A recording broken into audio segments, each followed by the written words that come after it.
Probability में अब हम बात करेंगे टोटल प्रोबेबिलिटी थ्योरम। ये बड़ा ही इंपॉर्टेंट थ्योरम है। अगर ये थ्योरम आपको समझ में आ जाता है तो फिर इसके बाद जो नेक्स्ट थ्योरम बेस थ्योरम होगा वो आपको बहुत आसानी से समझ में आ जाएगा। तो आपको टोटल प्रोबेबिलिटी थ्योरम पहले समझना होगा। According to this theorem, if we have some events E1, E2 so on up to En, suppose आपके पास कुछ इवेंट्स हैं E1, E2, E3 so on up to En, और ये इवेंट्स कैसे हैं? First, mutually exclusive. Mutually exclusive का मतलब कोई भी दो इवेंट अगर आप ले लें, EI intersection EJ is equal to phi आ जाएगा। मतलब कोई भी दो इवेंट्स में जहां पे आपके पास I and J both 1, 2 so on up to n, कोई भी दो इवेंट्स का अगर आप इंटरसेक्शन करेंगे तो कोई भी कॉमन एलिमेंट उनमें नहीं आएगा। इसके अलावा ये एग्जॉस्टिव इवेंट होंगे,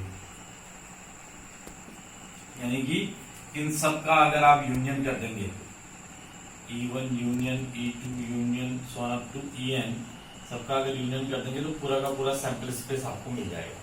ये कुछ इस तरीके के इवेंट होंगे और किसी भी इवेंट के अकरेंस की प्रोबेबिलिटी नेगेटिव नहीं होगी, ये आपको ध्यान रखना है।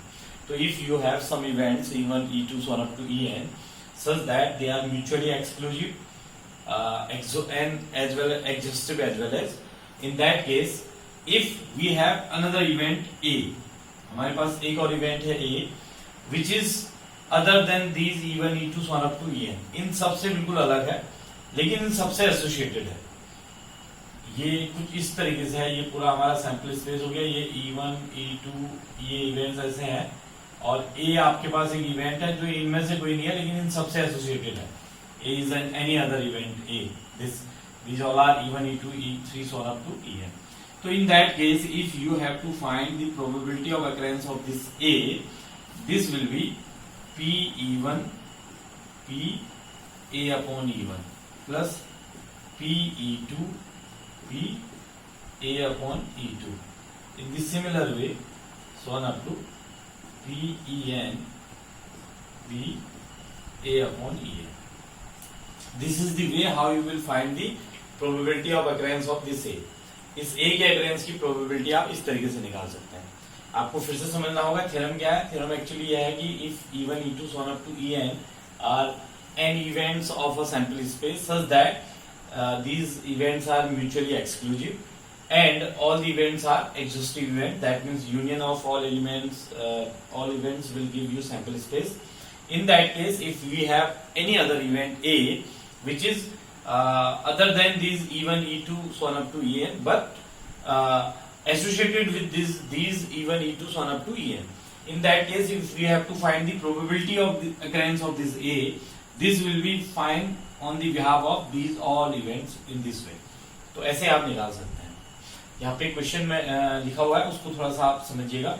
A bag contains 6 red and 5 blue balls and another bag contains 5 red and 8 blue balls. A ball is drawn from the first bag and without noticing its color, it put in the second bag. A ball is drawn from the second bag. Find the probability that the ball drawn is blue in color.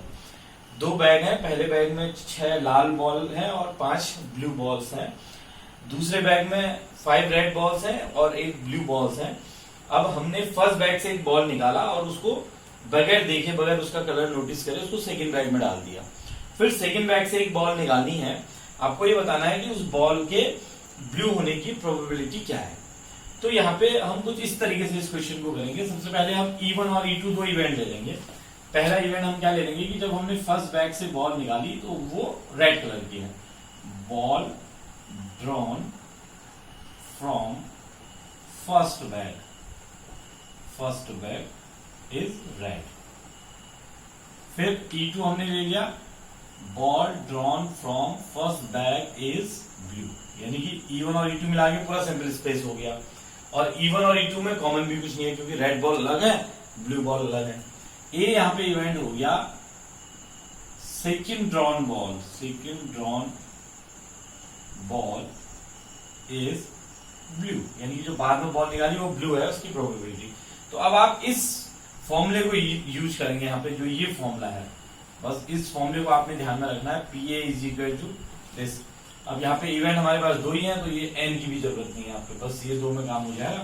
पहले आपको समझना होगा P even कितना होगा। P even का मतलब 2 event है, even and E2, तो आप इवन फर्स्ट बैग को सिलेक्ट करने की जो probability that ball turn from first bag is red, पहले बैग से रेड बॉल निकलने की प्रोबेबिलिटी क्या होगी।